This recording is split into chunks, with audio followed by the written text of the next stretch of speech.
जय हिंद फ्रेंड्स, मैं दीपेश कुमार तिवारी आप सभी का पुनः स्वागत करता हूं मार्गदर्शक में। कल इस विषय पर बात कर रहे थे कि कैसे योजना बनाई जाती है, कैसे लक्ष्य बनाया जाता है, उसके लिए योजना का पहला चरण क्या होना चाहिए।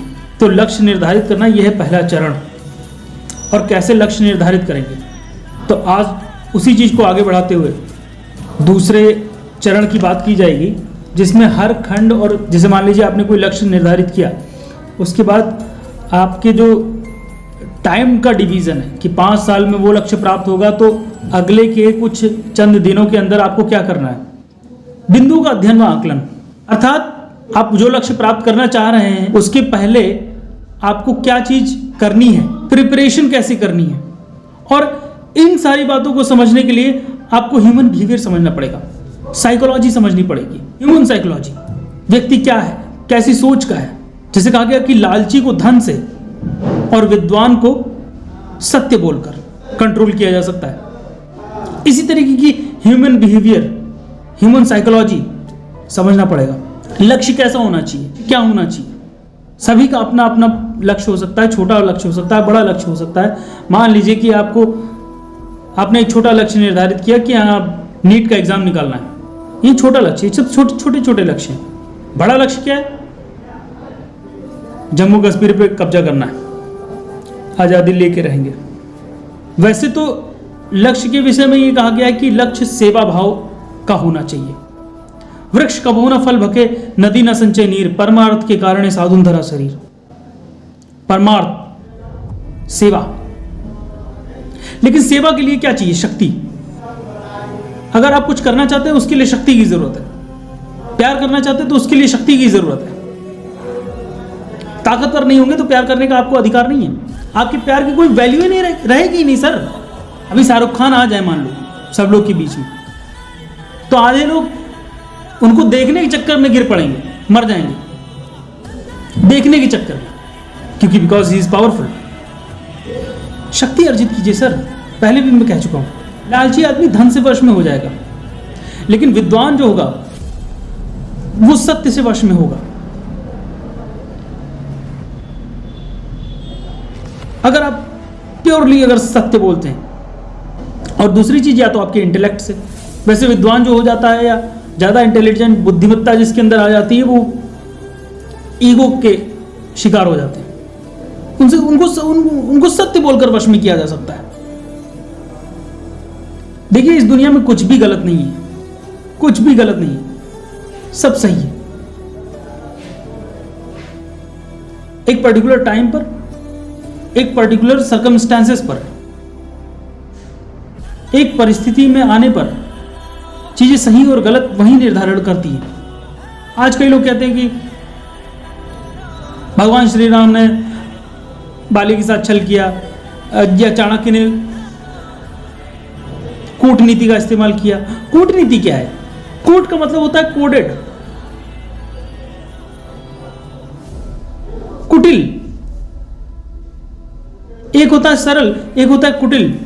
सरलता जो आप जीत ही नहीं सकते सर, और जो सरलता से जीता जाए वो युद्ध नहीं है। संघर्ष करना पड़ेगा, युद्ध करना पड़ेगा, मरते दम तक लो, खूब युद्ध करो, खूब बड़े बड़े युद्ध करो, बड़े बड़े। लड़ना आपका धर्म है सर, युद्ध करना आपका धर्म है। हार जीत तो मायने रखती नहीं है, बड़े लक्ष्य साधो, बड़े लक्ष्य। और छोटे मोटी लड़ाई तो कभी लड़ो ही मत। कल भी मैंने आपको कहा कि कभी किसी को गाली मत देना, और युद्ध हमेशा अपने से ताकतवर लोगों से करना चाहिए। गए रिक्शे वाले से लड़ गए, रिक्शे वाले से लड़के कोई फायदा है? खूब युद्ध करो, लेकिन दुनिया में कभी समय से मत लड़ना, हार जाओ, निश्चित हार जाओगे सर। भगवान श्री राम हार गए, 14 साल का वनवास काटना पड़ा। समय से लड़ने की कोशिश मत करना, बहुत बलवान है समय। अगर समय विपरीत है तो पहले भी बता चुका हूं, चाणक्य ने कहा था समय विपरीत है तो एकांत में चले जाओ, शांत हो जाओ एकदम, अपनी एनर्जी को बढ़ाओ, अपनी शक्तियों को बढ़ाओ, शक्तियां इकट्ठा करो, फिर उतरो युद्ध के मैदान में। और नेचर को जज करना शुरू करो, नेचर को देखना शुरू करो। ह्यूमन साइकोलॉजी समझ में आएगी सर इससे। और केवल पढ़ने से काम नहीं चलता है।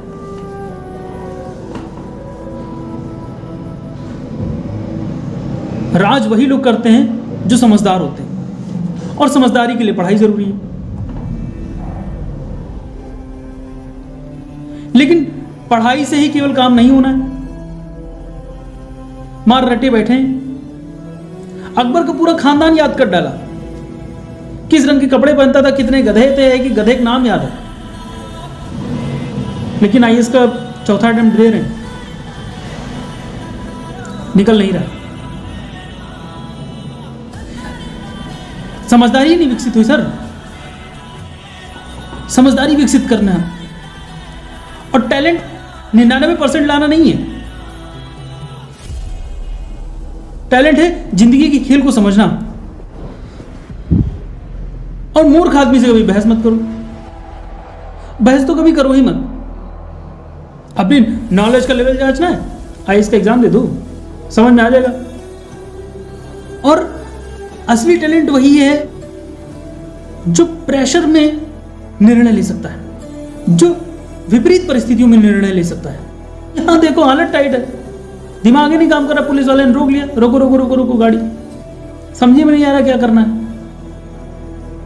ड्राइविंग लाइसेंस दिखाओ, ये तो आधार कार्ड है, अरे वो गलती हो गई, समझ हेजिटेट हो जाते हैं। कुछ भी गलत नहीं, कुछ भी। नीतियों को समझने का प्रयास करो, चाणक्य की कुटिल नीतियों को समझने का प्रयास करो। जब शत्रु ज्यादा शक्तिशाली हो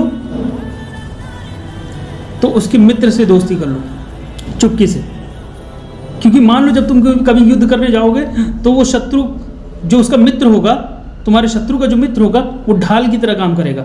और शत्रु के शत्रु से भी मित्रता कर लो, वो तलवार की तरह काम करेगा।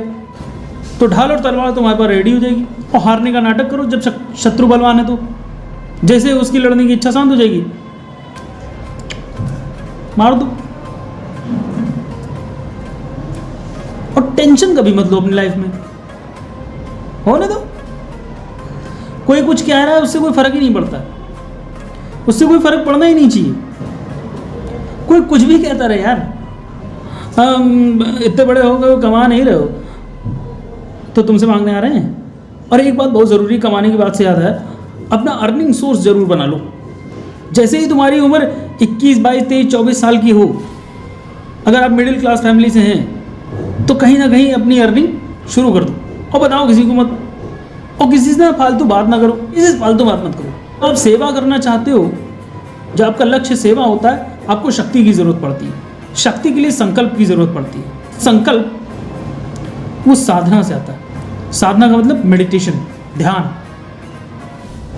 अब साधना करते टाइम आपके पास दो चीज़ें हैं। एक तो नाटक चल रहा है ज़िंदगी में, आपका परिवार, मतलब आपके माँ बाप, भाई बहन, आपका ददिहाल, आपका ननिहाल, चिंटू मिंटू पिंटू, सब ये सब कैरेक्टर हैं आपकी लाइफ के, ये सब नाटक चल रहा है। और जब आपकी शादी हो जाती है वो इंटू 2 हो जाता है, उनका भी परिवार, उनका भी ददिहाल, उनका भी ननिहाल। भाई इन लोगों को केवल देखते रहो, इन लोगों को केवल देखते रहो। ये कहें हाँ तो हाँ, और डरो किसी से नहीं और दबो किसी से नहीं। जो मर्जी आए वो करो, लेकिन इसका ये मतलब नहीं है कि गलत करना शुरू करो। गलत तो इस दुनिया में कुछ भी नहीं है, लेकिन एक अपना अंदाज होना चाहिए कि टुच्चाई वाला काम नहीं करेंगे। शिकार खेलने का शौक है, इंसानों का शिकार करते हैं।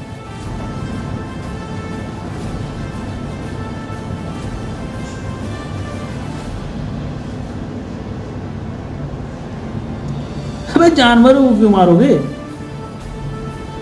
वो वैसे भी नहीं लड़ पाएंगे।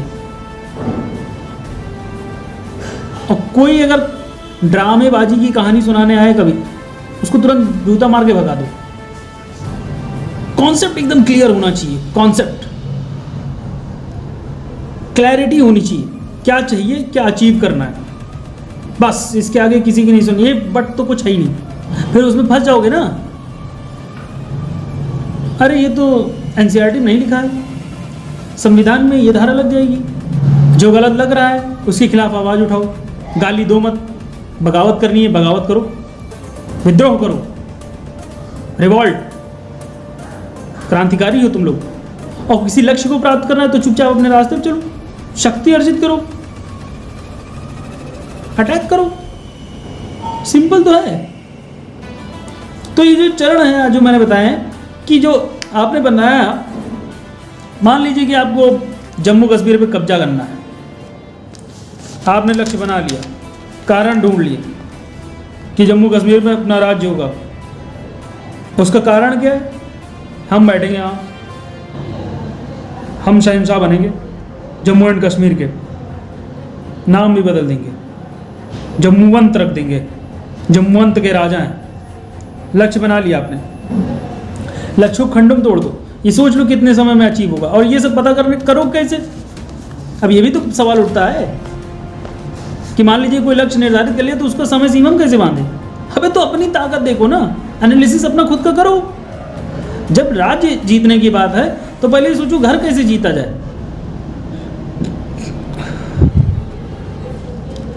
कहा ना छोटी मोटी लड़ाई मत लड़ो, गांव को 2 बीघा जमीन के लिए लड़े जा रहे हो,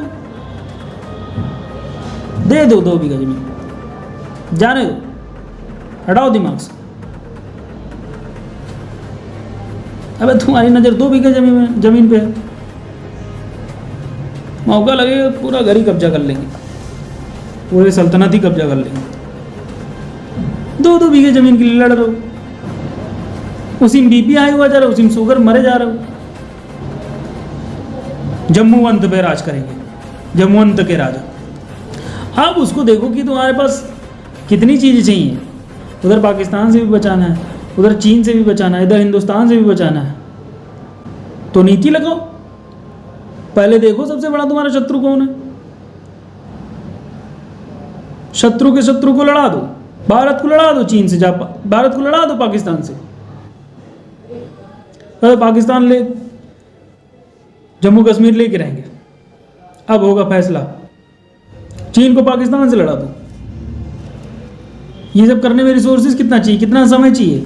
40 साल लगेगा, 40 साल ही। तो सबसे पहले जब किसी आवरण को तैयार किया जाता है, किसी लक्ष्य को तैयार किया जाता है, तो उस चीज़ का पूरा मुआयना किया जाता है। तो जम्मू एंड कश्मीर की पूरी सर्वे निकालो कि 100-200 साल से वहाँ क्या चल रहा है, वहाँ जाके टहलो, वहाँ रहना शुरू करो, वहाँ के लोकल लोगों को पकड़ो, क्या आवश्यकता अनुसार फाइलें तैयार करो, काम करो इस पर। तो समीपस्थ खंड का सेकंड पार्ट यही है कि हर खंड और बिंदुओं का अध्ययन एवं आकलन। तो समीपस्थ खंड का समीकरण सजाना। अब 1 साल की तुम्हारी जो तैयारी होगी, ये क्या होगा और तुम्हारा कैरेक्टर कैसे होगा इसमें? ये मतलब रंगमंच है, पिक्चर चल रही है, खेल है, सब खेलो खेलो। तुम्हारा था ही कब जम्मू कश्मीर, तुम तो वैसे ही कूदे जा रहे हो, आया आया नहीं आया नाम तो कमाओगे ही। हर खंड का अध्ययन करो। समीपस्थ खंड यानी कि जो अभी जो 1 साल में प्रेजेंट टाइम में करने वाले हो, उसमें क्या करोगे, उसकी पूरी प्लानिंग तैयार करो। कहाँ से शुरू करना है, कौन सा अभियान चलाना है, उससे क्या रिजल्ट निकल के आएगा, उस रिजल्ट का क्या फायदा उठाना है। केजरीवाल को देख लो, अन्ना हजारे कब कोई जानता नहीं है, अगला मुख्यमंत्री है।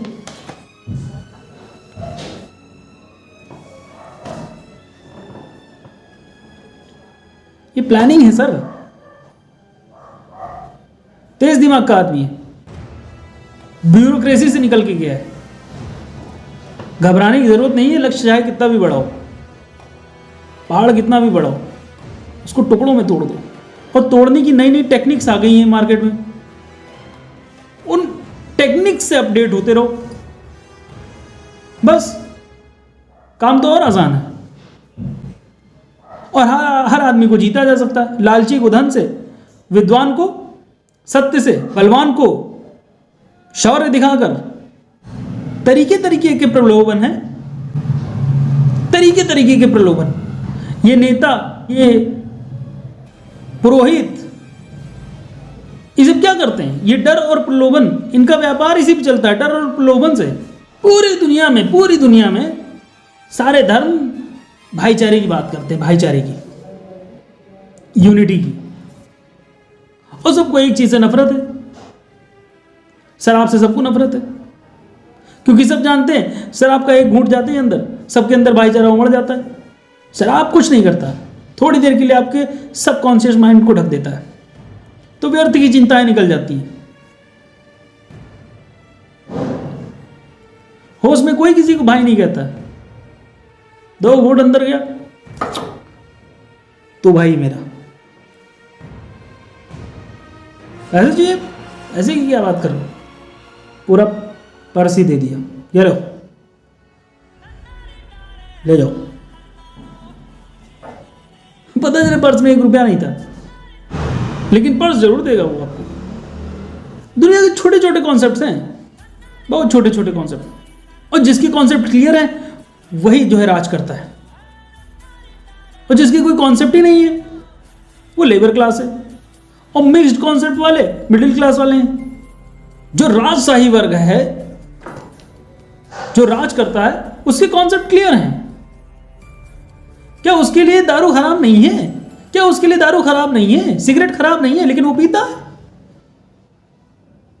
और आज भी कर रहा है। ऐसा होता तो सारे ये लोग जो नहीं करते हैं मदिरापान और धूम्रपान, ये तो सब हायर लेवल पे पहुंच जाने चाहिए। सिद्धांत है, अच्छे सिद्धांत होने चाहिए, बिल्कुल सही बात है। मेरे बस ये कहने का मतलब है, जो चीज आप करो उस पर आपको खुद को कॉन्फिडेंस होना चाहिए, नहीं तो 2 तरफ से मार खाओगे। दूसरा कहेगा वो भी, और खुद को भी छुप छुप के करोगे, छुप छुप के सिगरेट पियोगे तो खुद को भी खराब लगेगा। खुल के अगर पीना है तो ये सेकंड पार्ट था, और अपने लक्ष्य प्राप्ति के दूसरे चरण की ओर हम आगे बढ़ जाते हैं। इसी तरह मैं अगला तीसरा चरण लेकर आऊंगा, और अन्य कई सारी उपयोगी बातें आपके जीवन के लिए, आपके जीवन को सार्थक बनाए। जो तब तक के लिए नमस्कार, ओम सूर्याय, जय हिंद।